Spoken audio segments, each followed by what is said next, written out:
um dia, minha esposa diz: eu estou grávida. Pela segunda vez. Pela segunda vez. E eu disse: que coisa boa. Sabe o que foi que eu fiz? A gente é do interior do mundo e a gente é machista. Então, a cultura de quem não conhece Deus no interior é preparar bebida, encher a casa de bebida quando o filho vem. Tem um termozinho que eles usam, é cachimbo. Não sei se você já ouviu falar esse termo. Que é uma mistura, é uma bebida com mel, é o álcool com frutas. E eu enchi a minha casa de álcool para receber o meu filho. O Caio Ever. Eu deveria ter enchido a minha casa da presença de Deus para receber o meu filho. E eu enchi de bebida. 8 dias que o meu filho nasceu, ele adoeceu. Quando ele adoeceu, ele já nasceu pequeno. Ele nasceu com 1,750 kg. Muito pequeno, muito pequeno. E ele nasceu com algumas deformidades. Mas o médico, por pouco conhecimento, não soube diagnosticar bem.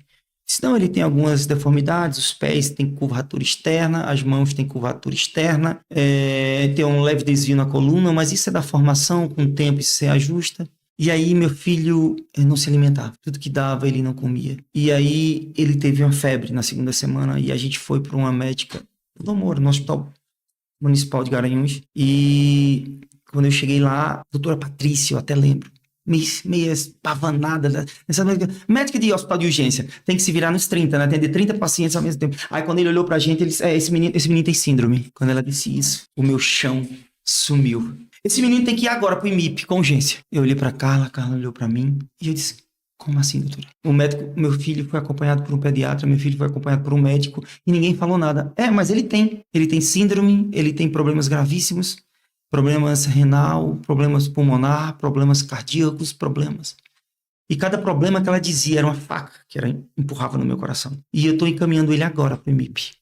IMIP é o Hospital Materno Infantil de Pernambuco. Uma das maiores referências em tratamento infantil, de oncologia, acho que da América do Sul. Um hospital belíssimo, é a Fundação Alice Figueira, eles são mantidos, é uma instituição filantrópica, e são mantidos por doações, mas fazem um trabalho fantástico. Quando a gente chegou ali no IMIP, começou o processo de Deus para nos resgatar. Começou o processo de Deus. O médico olhou, fez aquela bateria de exame inicial e disse: pai, vamos conversar. Senta aqui nesse banco. E a gente sentou e ele disse: olha, o Caio é um filho especial. O Caio, ele tem problema não somente nas áreas que a médica já pontuou, mas ele também tem problema em tal área. Nós não temos um prognóstico. Quando ele disse isso, o meu mundo desabou, porque eu era um pai apaixonado. Eu tinha expectativa de ver meu filho crescer. Ninguém sonha em enterrar um filho, né? Ninguém projeta nos seus piores pesadelos enterrar um filho. E eu disse: o meu filho não vai morrer. Nessa época, Carla já frequentava a igreja lá em Palmeirina. A Ebenezer, a Batista Ebenezer.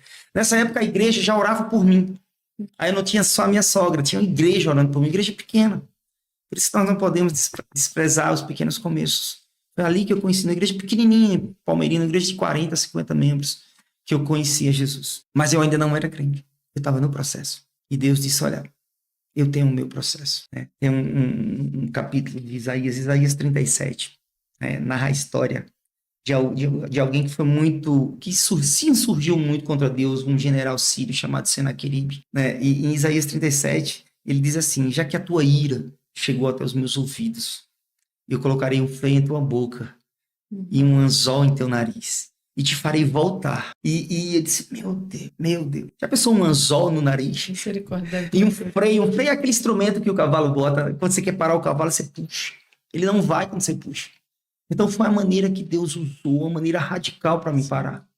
Porque senão eu não ia parar, senão eu ia destruir a minha esposa, o meu filho. O que seria do meu filho? O Pedro, o meu filho mais velho, se não tivesse no pai uma referência, se não tivesse na casa uma referência, né?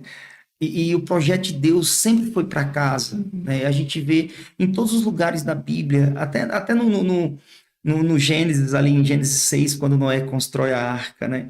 Deus olha para nós e diz: Noé, entra na arca, tu e a tua casa. Né? Quando Jesus entra na casa de Zaqueu, né? Jesus diz: a salvação chegou na tua casa.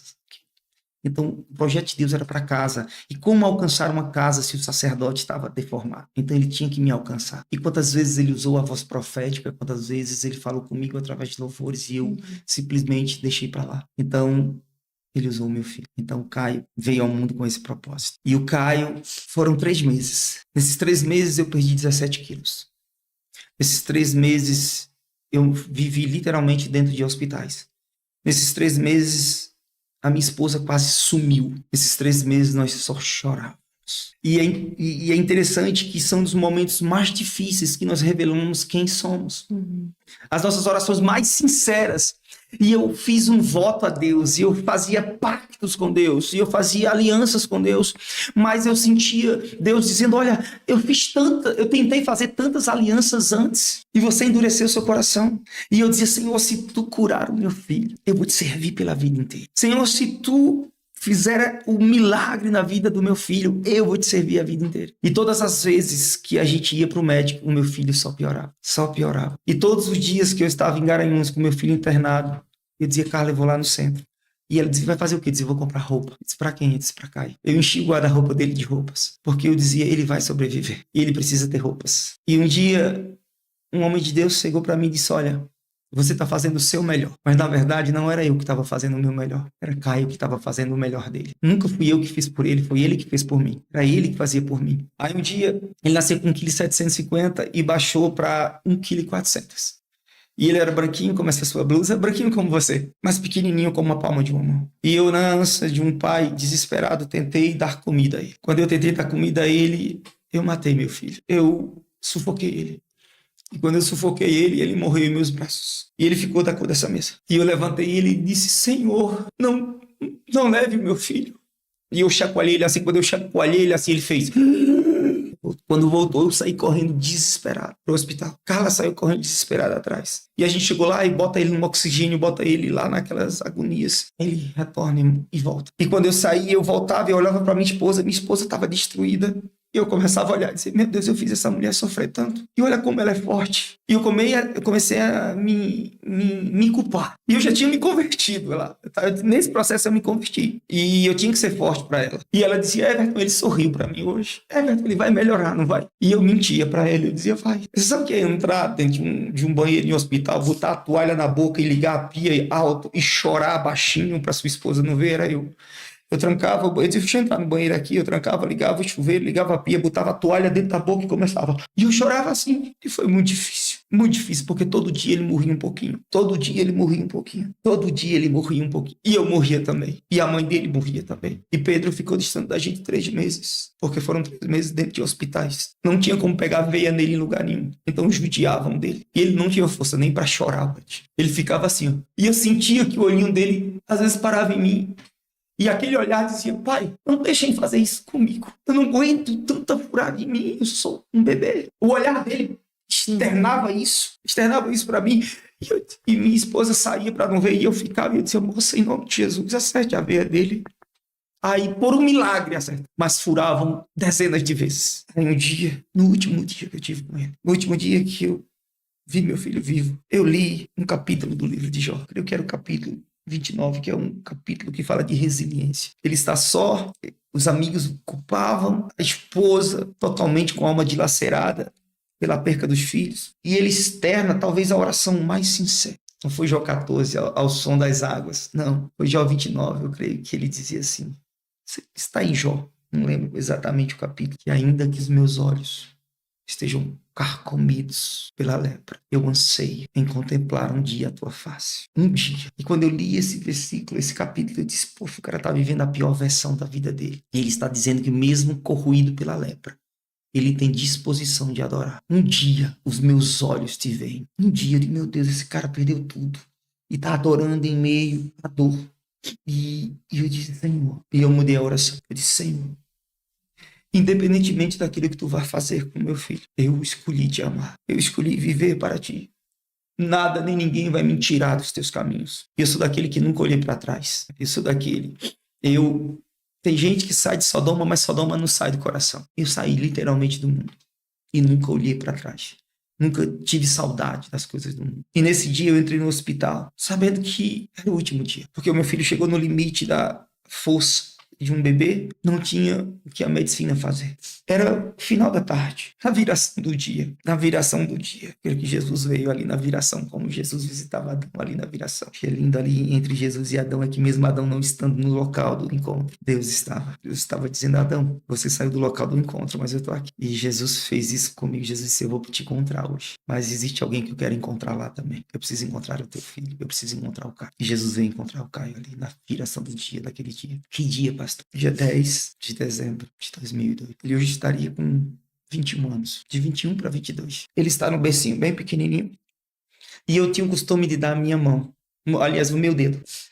E eu deixava o meu dedo assim na mãozinha dele, para ele saber que o pai estava ali. Ele sentia o calor, não podia botar a mão porque podia machucar, ela era pequenininha demais a mãozinha dele. E eu botava o meu dedo, já era suficiente para encher quase a mãozinha dele. Só que ele não fazia reação. Mas nessa hora, o Ed, aconteceu algo muito lindo, porque quando eu botei, ele fez assim, ele segurou e virou. E olhou para mim, olhou nos meus olhos. E quando ele olhava, ele falava. E a mensagem que ele disse é, pai, tá bom, eu já cumpri o meu propósito. O senhor agora é um crente. O senhor agora entendeu que o seu lugar é em Jesus. Tá bom de tanta dor, tá bom de tanto sofrimento, tá bom de tanta furada, pai. O meu propósito era isso, o senhor entende? E eu olhei para ele assim, e eu entendendo isso, e eu disse, sim, eu entendo. E quando eu disse sim, eu entendo, ele abriu a mão. E quando ele abriu a mão, ele ficou pretinho. Ficou pretinho da cor dessa mesa. Doutora Cláudia Cordeiro, a pediatra, pegou ele e saiu às pressas. E carro, magra, pálida, se ajoelhou nos meus pés e disse uma frase que me deixou impotente. Ela disse, não deixe Deus levar o nosso Caio. Não deixe o Deus levar o nosso Caio. E eu sabia que não tinha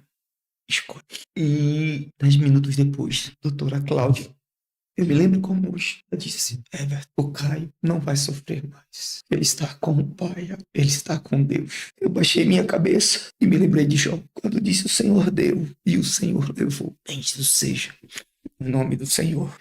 Os pastores chegaram um pouco tempo depois lá. Minha esposa estava péssima, mal. E quando eu vi os pastores, eu disse assim, olha, Deus levou ele, mas eu não estou reclamando com Deus. Não estou, porque um dia eu creio que eu o verei novamente. Não naquele corpinho, mas no corpo que Apocalipse diz que teremos, um corpo renovado, glorificado e transformado. Eu verei novamente o meu filho. E eles oraram comigo ali, e eu peguei a roupa mais bonita que eu comprei para o meu filho. E juntamente com a tia de Carla, eu vesti ele. Frio.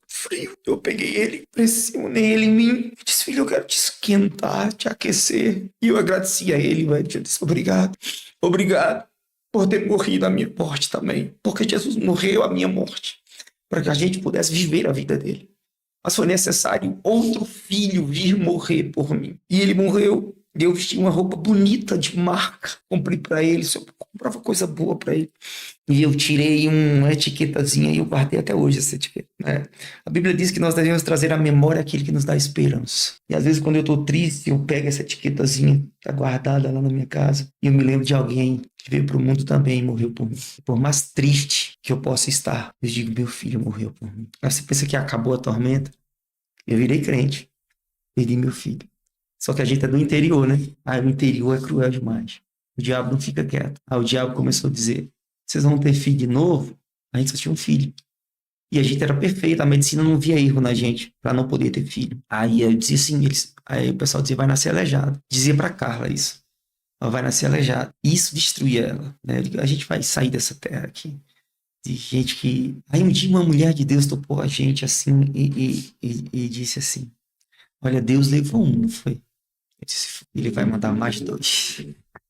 Eu disse, sério, senhora? Eu digo, mas a gente não tem previsão de 2, não. No máximo só mais um. Ele disse, Deus vai mandar mais 2. Aí um dia eu chego em casa, aí tá a Carla com um sorriso amarelo de canto e boca. Aconteceu uma coisa. Eu disse, o que foi, meu amor? Tá doente? Ela disse, não. Eu digo, que você tá toda desconfiada? É porque eu fiz um teste de farmácia e o negócio parece que deu positivo. Aí eu disse, glória a Deus, né? Aí um medo, né? A gente já tinha passado por esse trauma todinho. Aí fizemos ultrassom com Doppler, tudo que tinha de tecnologia. Aí tudo perfeito. Aí, vamos operar? Não, é muito nova, 25, 26, não pode operar. E os médicos não queriam.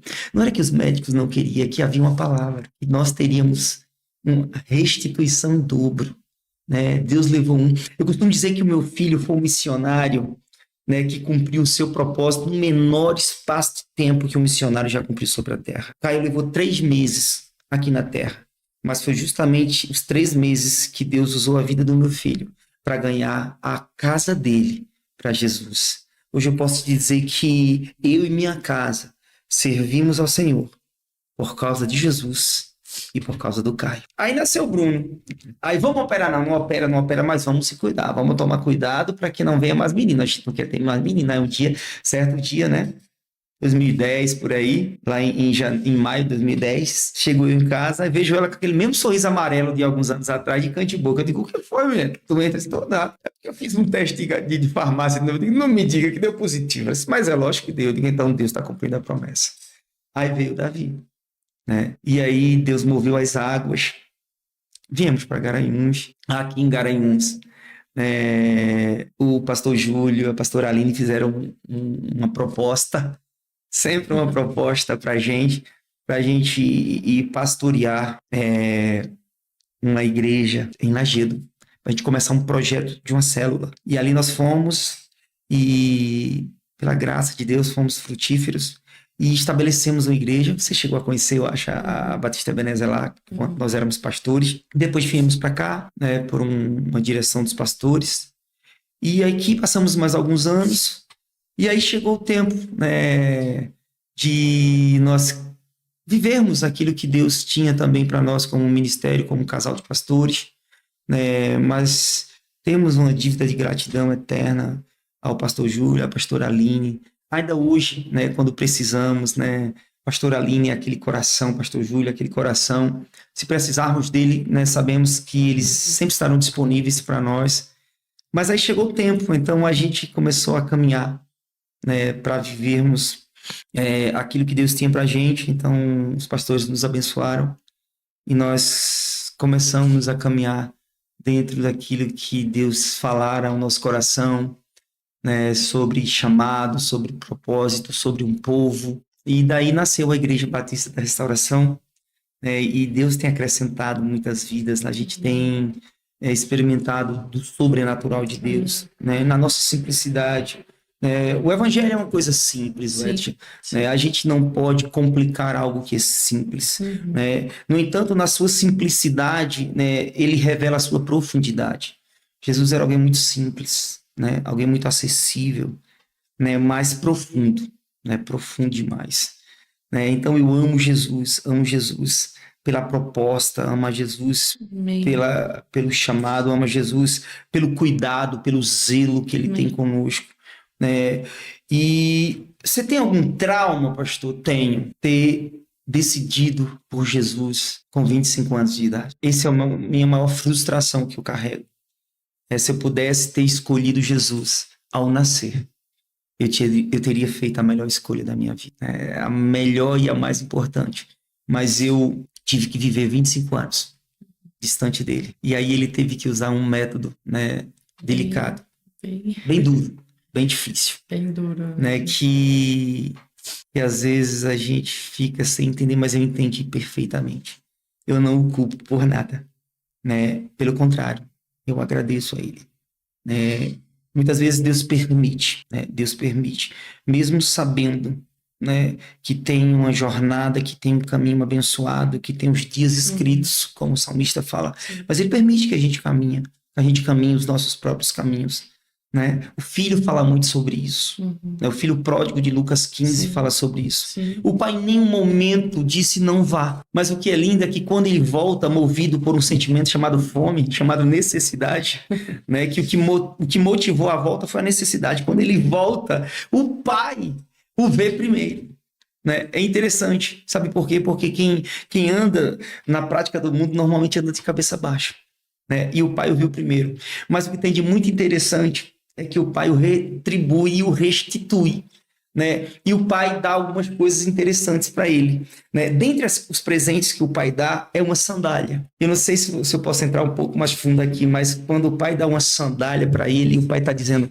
eu tenho uma nova jornada para você, eu tenho um novo caminho para você percorrer, e você não pode percorrer descalço. Então, quando eu voltei descalço, eu voltei ferido, eu voltei machucado, mas o meu pai me deu novas sandálias, um novo anel e novas vestes, e disse: vamos caminhar comigo agora. E eu entendi o amor da casa do Pai. Eu entendi a importância que é estar na casa do Pai. Eu entendi a importância que é estar perto do Pai, né? Eu costumava dizer... Aí foi diferente. A criação dos meus filhos foi uma criação em Deus, né? E deixa eu falar do meu filho mais velho. Cara, meu filho mais velho, ele é muito diferente. É um cara de 24 anos, bonito, cara, puxou a mãe, né? É bonito, né? E ele mora longe, ele mora em Foz do Iguaçu, do outro lado do Brasil. E meu filho poderia estar envolvido no mundo, na prostituição, nas drogas, no álcool e em outras coisas mais. E o meu filho escolheu ser crente, escolheu servir a Deus. Eu tenho um cara de 24 anos que nunca me desonrou, nunca falou alto comigo, nunca falou um palavrão. Eu tenho um cara de 24 anos que é meu filho, que nunca escolheu coisas erradas, né? Que serve ao Senhor, que aos finais de semana está no teatro da igreja, está na mídia da igreja, que a pastora o conhece. A igreja é muito grande, mas a pastora conhece ele porque eu costumo dizer, filho, você é filho de sacerdote, existe sangue sacerdotal nas suas veias. Você um dia vai ser um sacerdote. Ele diz, pai, eu não sei se você tem chamado para ser sacerdote. Eu digo, tá no sangue, né?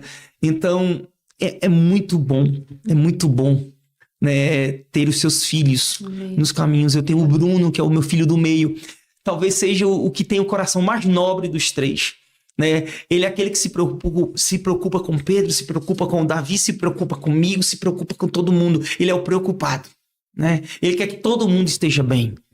E ele é muito nobre, muito educado, né? O Pedro faz medicina e o Bruno faz odontologia. Aí, olha a nobreza do meu filho, do Pedro. O Pedro recebeu uma bênção da avó, né? Um valor até legal, uma oferta de R$3.000. A avó mandou para ele, para ajudar lá. E sabe o que ele fez, Ed? Ele ligou para Bruno e disse, pai, Bruno também é universitário, então eu vou dividir a minha oferta com o Bruno. Aí ele pegou 1.500. Bruno nunca... O dinheiro que eu dou a Bruno é um cartão, não dou dinheiro. Então Bruno, ele se preocupa em gastar. O meu dinheiro, ele se preocupa. Se fosse um filho desenfreado, meu pai é cartão... Não, ele disse, pá, olha só, R$20 isso aqui. Eu digo, Bruno, você é meu filho, compra. Não, pai, mas é que eu não gosto de gastar. Aí a maior crise foi Bruno sem querer aceitar a oferta. Porque Bruno dizia, não, Pedro, a gente é que tem que cuidar de você aí. Não, Bruno, você é universitário, a metade da oferta é sua. Então eles ficaram brigando, um querendo abençoar o outro, né? E eu disse, veja só, Bruno, receba a oferta de seu irmão, porque foi Deus que plantou no coração dele o desejo de abençoar você. Ele disse, tá bom, pai, se for assim eu vou aceitar, né? E naquela fase de aborrecência, né, que eles estão ali entre 10 e 15 anos, né, aquela fase que eles acham que são, acham que fazem, acham que a sabedoria do mundo chegou. Nem Salomão e toda a sua sabedoria se compara ao entendimento de um menino de 14 anos. Né? Eles sabem tudo. É incrível, né? Aí, naquela fase, eles ficam distantes da gente, né? Nunca passaram por sofrimento, aí ficam mais próximos dos amiguinhos. E eu sempre, né? A gente sempre em casa fala de Jesus, né? Sempre orava com eles quando eles eram crianças. A gente sempre exorta, sempre olha nos olhos e diz, olha, eu te amo, eu te amo. Eles cresceram ouvindo isso. Todos eles, né? Até o mais velho hoje, todo dia eu ligo para ele, nego, eu te amo, né? Esse eu te amo é um amor verdadeiro e a gente planta essa semente diariamente no coração deles para que eles saibam que os pais deles amam eles, né? Eu senti muito essa necessidade de ouvir um eu te amo dos meus pais, né? Era muito difícil. Eu sei que a realidade deles também foram outras, né? Então a minha, eu disse, eu posso fazer diferente e eu vou fazer diferente. Então eu fiz isso com meus filhos, né? E às vezes eu gostava de aprontar com eles. E o Davi é o caçula, né? E tem aquela fase do grude, né? Que é ali entre os 5 e 8 anos, né? Pra onde vai? Ele, eu quero ir. Sempre quer estar com a gente. Aí a gente morava ali na Vila do Quartel, aqui em Garanhuns, e eu ia comprar pão no final da tarde. Aí eu dizia, Pedro, vamos comigo comprar. A minha ideia era levar os 3. Eu digo, a gente vai lá, aí a gente toma um refrigerante, come um docinho, tudo. Mas não ia, né? Aborrecentezinho com 14, 15 anos, outro com 10, 11. Ah, não, pai, eu tô vendo o jogo. Não, pai, tal. Eu dizia, Pedro, quer ir, Pedro? Não, vou não. Aí, Bruno, também tô aqui com Davi, com Pedro. Aí o Davi, com 5 anos, eu quero. Era sempre ele, Ed. Eu digo, vamos. Aí, quando eu chegava lá, para comprar o pão, Aí tem o caixa, né? Toda padaria tem um caixa. Aí no caixa tem aquele monte de bombom, né? Recheado. Recheado. Aí o Davi já ficava assim, ó, feito aquele cachorrinho naquelas rodinhas de frango, né? Os cachorros ficam assim, ó. O Davi já ficava assim, ó. E eu já dava um dinheiro para ter um troco. Né? Eu já levava o dinheiro pro troco. Tipo assim, vou comprar R$ 5 de pão, não, vou comprar 4, vai sobrar R$ 1. O real é o bombom. Né? E aí eu sempre dava uma lição para os outros, né, nessa situação. Sempre levava Jesus dessa forma para eles. Aí eu olhava para Davi e eu dizia assim: Davi, você quer alguma coisa? Ele: um bombom, pai, um bombom. Eu dizia: tá bom, Davi, mas às 5 horas da tarde você não vai comer esse bombom hoje. Ele disse: eu prometo, pai, eu não como esse bombom. Eu prometo, pai, compra para mim. A moça já conhecia ele, dava até bombom de graça para ele, né? De tanto que ele ia comigo lá. O pessoal já conhecia ele lá na padaria. Aí ele dá um bombom. Aí eu pago o bombom, dou um bombom. Eu digo: você só vai comer amanhã, tá certo? Ele: tá certo, pai. Aí quando eu dava 2 passos fora da padaria, eu escutava um barulho fazendo. Quando eu olhava, eu disse: Davi! Bastava só sair. Né? Aí ele: pai, só um pedacinho, pai. Meu Deus. E sabe o que é que o pai faz? Deixa. Não resiste. Não, né? deixa. Deixa. Aí eu dizia: tá bom, só um pedacinho. Com 3 passos ele engoliu o bombom todo, Edson. Meu Deus. Aí comi o bombom, aí eu chegava em casa: chega só com a casca, não joga a casca não, apresenta lá. Aí os meninos diziam: ô pai, por que não trouxe bombom pra mim? Eu disse: porque pra ganhar bombom tem que estar perto do pai. Ei. Ah, pai, é assim, a vida é assim. Davi escolheu estar perto do pai, por isso que deu bombom pra ele. Então muitas vezes a gente quer ter bombom de Deus distante dele. Não dá pra ter bombom, não dá pra ter festa. Que é as bênçãos mais do que o relacionamento. Exatamente, exatamente. A gente quer isso, né? Eu amo muito Moisés, porque Moisés é muito isso. Né? Moisés é um filho que Deus aceita coisas. Eu não sei se você conhece o texto lá em Êxodo 33, que há uma crise existencial. Sabe por quê? Eu acho lindo, talvez o texto da Velha Aliança mais interessante que tem lá é Êxodo 33. O que é que tem lá, pastor, em Êxodo 33? Tem a terra confrontando o céu. Tem um filho que na terra ensinando Bíblia para Deus. Tem um filho confrontando Deus, mas tem um filho perto de Deus. Deus diz: ô Moisés, vem cá, sobe um monte para a gente conversar. E Moisés sobe. Olha a importância de ser filho e estar perto. Todas as vezes que Deus chamava Moisés, não tinha Play Store, não tinha Wi-Fi. Né? Hoje não tem, vamos generalizar, não tinha tecnologia que fosse mais importante do que estar com o pai. Então, todas as vezes que Moisés era chamado, ele subia o monte e ali ele passava dias. Né? Ele passava 40 dias e Deus revelava a essência da criação para ele. Então, olha que coisa linda ali, o relacionamento. Então, o relacionamento entre Moisés e Deus era uma relação de paternidade tão forte, ao ponto de Moisés contestar algumas escolhas de Deus. Né? Quando Deus chama ele em Êxodo 33, Deus diz: olha, eu vou destruir esse povo. E ele diz: não, como assim? Quando eu li isso a primeira vez, eu disse: não, algo está errado aqui. Deus está dizendo que vai destruir. Primeiro que Deus não tem que dizer nada para ninguém. Né? Ele é Deus, ele é Senhor, e o que ele faz é perfeito. Né? O que ele faz é sob medida. É na medida certa. Mas ele disse: olha, eu vou destruir o povo. Ele disse: não. Aí ele começa a pregar para Deus. Ele diz: o que diriam as nações? Que tu és um Deus tirano, que tira o povo do Egito a punho de ferro para matar no deserto. Não faça isso. Dá para conceber, a gente dizer para Deus: está dizendo, eu vou destruir. A gente: não faça isso, não. Teve outro cara, em outro contexto, né? Que ele fala também para Abraão, né? Só que a proposta era destruir um povo diferente, não era o povo dele. Né? Ele só: vou destruir Sodoma e Gomorra. Né? E Abraão disse: calma, não destrói não. Se a gente encontrar aqui 50 justos, o Senhor não destrói. Né? É muito interessante que quando há justiça num ambiente, o ambiente é um ambiente de preservação. Né? Mas onde folga a injustiça, né, é um ambiente de depravação. Né? Então, Deus não consegue ver Sodoma e Gomorra com bons olhos, mas diferente do povo dele, né? Então Moisés se coloca na brecha, né?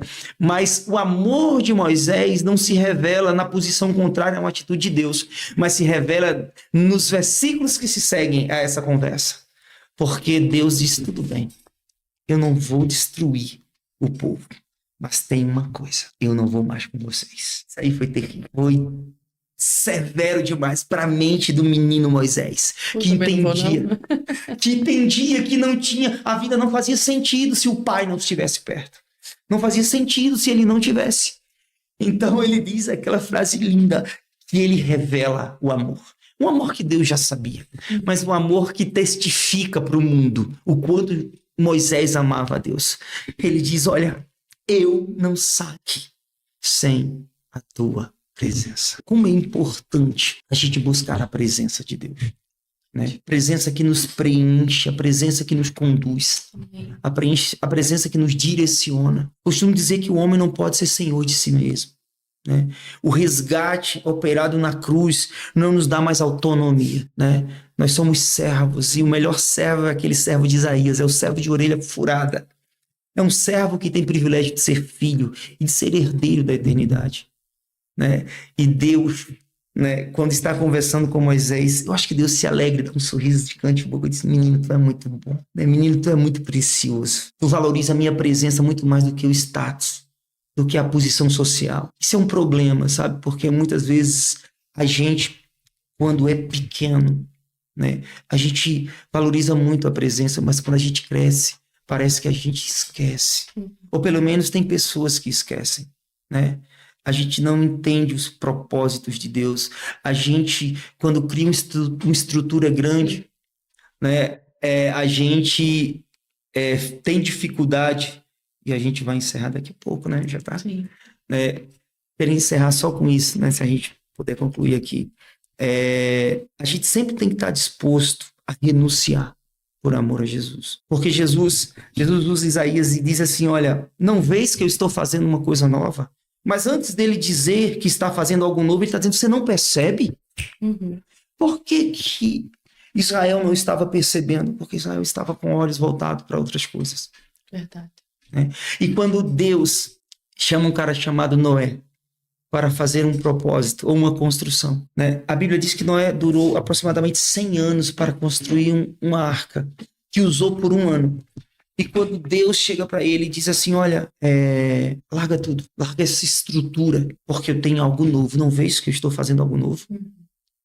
E simplesmente o que me surpreende é que Noé sai da arca e não olha.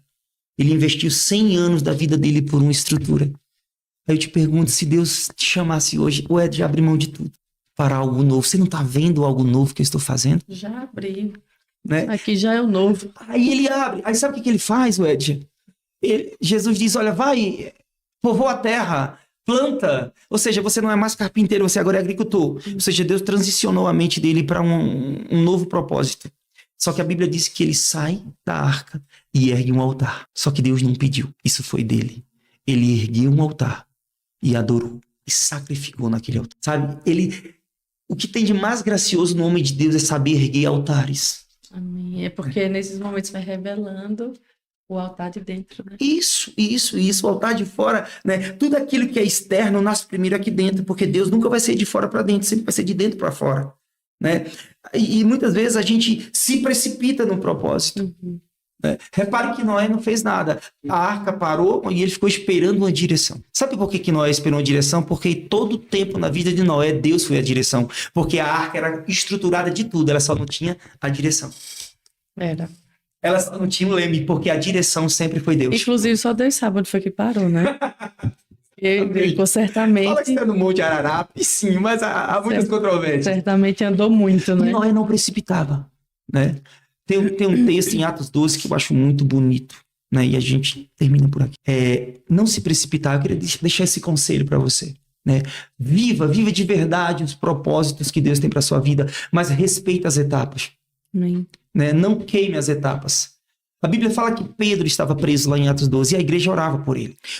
E muitas vezes a gente está vivendo em um ciclo, em uma situação, e a gente quer sair daquilo ali para viver algo novo. E a gente às vezes força, né? E eu tenho para mim que eu imagino que toda forçação é uma violação, né? Então a gente não pode violar. A gente tem que esperar que as coisas aconteçam. Né? E a Bíblia diz que quando a igreja estava orando, né, no texto de Atos 12, a gente vai ver que uma porta se abre. E muitas vezes a gente ora para que as portas se abram. Mas antes da porta de se abrir, e eu queria deixar isso para você, um anjo desceu e tocou nos grilhões que prendiam a Pedro. Porque a Bíblia diz que ele estava preso com grilhões aos homens, a soldados. Então, muitas vezes a gente está conectado a pessoas e nós queremos que portas se abram enquanto estamos conectados a coisas ou a pessoas. E assim nós queremos abortar o propósito. As portas nunca irão se abrir sem antes nós quebrarmos as conexões com as estruturas antigas ou com coisas e pessoas que nos limitam a andar com Deus. Então, a Bíblia diz que quando o anjo desceu, tocou no grilhão e o grilhão quebrou. Então, a conexão que havia entre Pedro e os soldados caíram por terra. E ele começou a andar, e à proporção que ele andava, as portas se abriam. Mas as portas só se abriram porque antes houve uma quebra de conexão. Então, a gente precisa quebrar todas as conexões que nos limitam a caminhar mais profundo com Deus. Amém. Amém. E eu louvo esse Deus. Louvo esse Deus porque eu entendi isso, eu respeitei os processos e as etapas, e eu estou na dispensação dele para viver tudo aquilo que ele tem para minha vida. Amém? Eita glória! Que Deus te abençoe, que Deus abençoe aqueles que estão aqui conosco. Né? O testemunho do pastor Everton Ferreira mostra para nós, irmãos, como que o nosso Deus, ele é um Deus de obras sobrenaturais. Talvez o seu dia, talvez a sua vida, ela está seguindo um curso onde você só consegue ver dor, sofrimento e perda. Mas ao ouvir esse testemunho, eu tenho certeza que a sua fé, ela foi renovada pelo poder de Deus. E todas as vezes que o poder de Deus nos alcança, a nossa vida, ela passa a ter um sentido.